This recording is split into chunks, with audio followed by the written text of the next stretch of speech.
Welcome to the Rim Break Rodeo. We hope this video helps. Open Metro Exodus and go directly to Settings.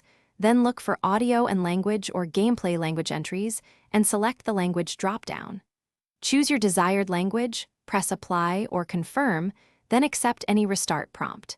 The game sometimes requires a full restart to load new voice and subtitle packs. If the language option is missing, do not force changes in-game. Close Metro Exodus and move to Launcher Settings or the game configuration file to change language safely and persistently.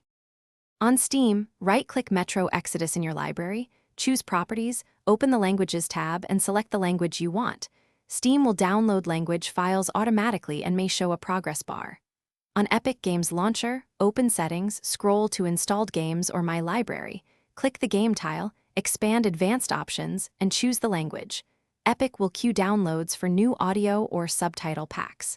After changing via launcher, use Verify Integrity or Verify Files.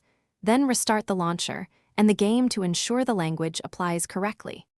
If launcher and in-game options fail, close Metro Exodus and edit the configuration file. Go to %user profile %saved games /Metro Exodus, open user.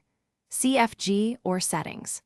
CFG with Notepad, find language or UI language entries and set them to the target language code, then save. If audio or subtitles still do not appear, set Windows region and language to match and install the appropriate language pack from Settings, then run Verify Integrity in Steam or Verify in Epic. Finally, reboot your PC, launch Metro Exodus, and confirm the new language is active. Thanks for watching. Consider subscribing if we helped you.